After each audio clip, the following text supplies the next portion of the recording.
متی 5 باپ اور اس کی پہلی آیت سے خداوند کے حضور تلاوت کریں گے۔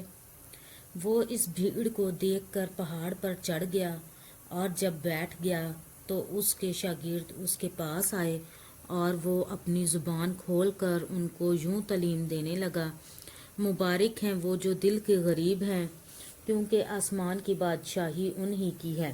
مبارک ہیں وہ جو غمگین ہیں، کیونکہ وہ تسلی پائیں گے۔ مبارک ہیں وہ جو حلیم ہیں، کیونکہ وہ زمین کے وارث ہوں گے۔ مبارک ہیں وہ جو راست بازی کے بھوکے اور پیاسے ہیں، کیونکہ وہ آسودہ ہوں گے۔ مبارک ہیں وہ جو رحم دل ہیں، کیونکہ ان پر رحم کیا جائے گا۔ مبارک ہیں وہ جو پاک دل ہیں، کیونکہ وہ خدا کو دیکھیں گے۔ مبارک ہیں وہ جو صلح کراتے ہیں، کیونکہ وہ خدا کے بیٹے کہلائیں گے۔ مبارک ہیں وہ جو راست بازی کے سبب سے ستائے گئے ہیں، کیونکہ آسمان کی بادشاہی انہی کی ہے۔ جب میرے سبب سے لوگ تم کو لعن طعن کریں گے اور ستائیں گے اور ہر طرح کی بری باتیں تمہاری نسبت ناحق کہیں گے تو تم مبارک ہوگے، خوشی کرنا اور نہایت شادمان ہونا، کیونکہ آسمان پر تمہارا اجر بڑا ہے، اس لیے کہ لوگوں نے ان نبیوں کو بھی جو تم سے پہلے تھے اسی طرح ستایا تھا۔ تم زمین کے نمک ہو، لیکن اگر نمک کا مزہ جاتا رہے تو وہ کس چیز سے نمکین کیا جائے گا؟ پھر وہ کسی کام کا نہیں سوا اس کے کہ باہر پھینکا جائے اور آدمیوں کے پاؤں کے نیچے روندا جائے۔ تم دنیا کے نور ہو۔ جو شہر پہاڑ پر بسا ہے وہ چھپ نہیں سکتا، اور چراغ جلا کر پیمانہ کے نیچے نہیں بلکہ چراغ دان پر رکھتے ہیں تو اس سے گھر کے سب لوگوں کو روشنی پہنچتی ہے۔ اسی طرح تمہاری روشنی آدمیوں کے سامنے چمکے، تاکہ وہ تمہارے نیک کاموں کو دیکھ کر تمہارے باپ کی جو آسمان پر ہے تمجید کریں۔ یہ نہ سمجھو کہ میں توریت یا نبیوں کی کتابوں کو منسوخ کرنے آیا ہوں، منسوخ کرنے نہیں بلکہ پورا کرنے آیا ہوں۔ کیونکہ میں تم سے سچ کہتا ہوں کہ جب تک آسمان اور زمین ٹل نہ جائیں، ایک نقطہ یا ایک شوشہ توریت سے ہرگز نہ ٹلے گا، جب تک سب کچھ پورا نہ ہو جائے۔ بس جو کوئی ان چھوٹے سے چھوٹے حکموں میں سے بھی کسی کو توڑے گا اور یہی آدمیوں کو سکھائے گا، وہ آسمان کی بادشاہی میں سب سے چھوٹا کہلائے گا، لیکن جو ان پر عمل کرے گا اور ان کی تعلیم دے گا وہ آسمان کی بادشاہی میں بڑا کہلائے گا۔ کیونکہ میں تم سے کہتا ہوں کہ اگر تمہاری راست بازی فقیہوں اور فریسیوں کی راست بازی سے زیادہ نہ ہوگی تو تم آسمان کی بادشاہی میں ہرگز داخل نہ ہوگے۔ تم سن چکے ہو کہ اگلوں سے کہا گیا تھا کہ خون نہ کرنا، اور جو کوئی خون کرے گا وہ عدالت کی سزا کے لائق ہوگا۔ لیکن میں تم سے یہ کہتا ہوں کہ جو کوئی اپنے بھائی پر غصے ہوگا وہ عدالت کی سزا کے لائق ہوگا، اور جو کوئی اپنے بھائی کو پاگل کہے گا وہ صدر عدالت کی سزا کے لائق ہوگا، اور جو اس کو احمق کہے گا وہ آتش جہنم کا سزاوار ہوگا۔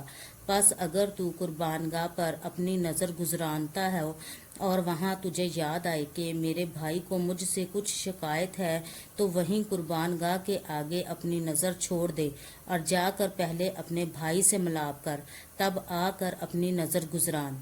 جب تک تو اپنے مدعی کے ساتھ راہ میں ہے اس سے جلد صلح کر لے، کہیں ایسا نہ ہو کہ مدعی تجھے منصف کے حوالہ کر دے اور منصف تجھے سپاہی کے حوالہ کر دے تو قید خانہ میں ڈالا جائے۔ میں تجھ سے سچ کہتا ہوں کہ جب تک تو کوڑی کوڑی ادا نہ کرے گا وہاں سے ہرگز نہ چھوٹے گا۔ تم سن چکے ہو کہ کہا گیا تھا کہ زنا نہ کرنا، لیکن میں تم سے یہ کہتا ہوں کہ جس کسی نے بری خواہش سے کسی عورت پر نگاہ کی وہ اپنے دل میں اس کے ساتھ زنا کر چکا۔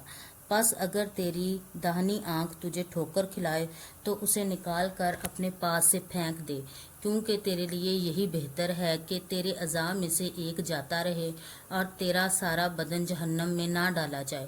اور اگر تیرا داہنا ہاتھ تجھے ٹھوکر کھلائے تو اس کو کاٹ کر اپنے پاس سے پھینک دے، کیونکہ تیرے لیے یہی بہتر ہے کہ تیرے اعضاء میں سے ایک جاتا رہے اور تیرا سارا بدن جہنم میں نہ جائے۔ یہ بھی کہا گیا تھا کہ جو کوئی اپنی بیوی کو چھوڑے اسے طلاق نامہ لکھ دے، لیکن میں تم سے یہ کہتا ہوں کہ جو کوئی اپنی بیوی کو حرام کاری کے سوا کسی اور سبب سے چھوڑ دے وہ اس سے زنا کراتا ہے، اور جو کوئی اس چھوڑی ہوئی سے بیاہ کرے وہ زنا کرتا ہے۔ پھر تم سن چکے ہو کہ اگلوں سے کہا گیا تھا کہ جھوٹی قسم نہ کھانا بلکہ اپنی قسمیں خداوند کے لیے پوری کرنا۔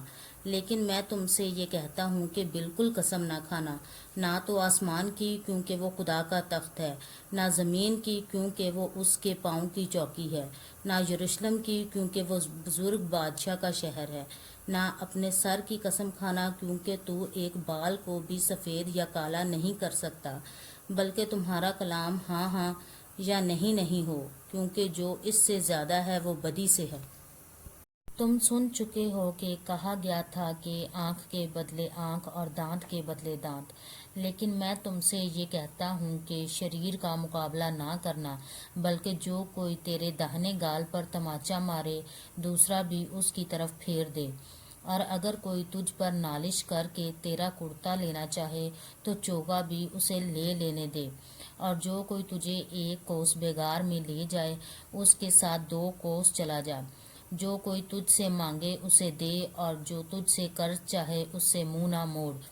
تم سن چکے ہو کہا گیا تھا کہ اپنے پڑوسی سے محبت رکھ اور اپنے دشمن سے عداوت، لیکن میں تم سے یہ کہتا ہوں کہ اپنے دشمنوں سے محبت رکھو اور اپنے ستانے والوں کے لیے دعا کرو، تاکہ تم اپنے باپ کے جو آسمان پر ہے بیٹے ٹھہرو، کیونکہ وہ اپنے سورج کو بدوں اور نیکوں دونوں پر چمکاتا ہے اور راست بازوں اور ناراستوں دونوں پر می برساتا ہے۔ کیونکہ اگر تم اپنے محبت رکھنے والوں سے محبت رکھو تو تمہارے لیے کیا اجر ہے؟ کیا محصول لینے والے بھی ایسا نہیں کرتے؟ اور اگر تم فقط اپنے بھائیوں ہی کو سلام کرو تو کیا زیادہ کرتے ہو؟ کیا غیر قوموں کے لوگ بھی ایسا نہیں کرتے؟ بس چاہے کہ تم کامل ہو جیسا تمہارا آسمانی باپ کامل ہے۔ پاک کلام کے پڑھے سنے سمجھے جانے پر خداوند کی خاص برکت ہو، آمین۔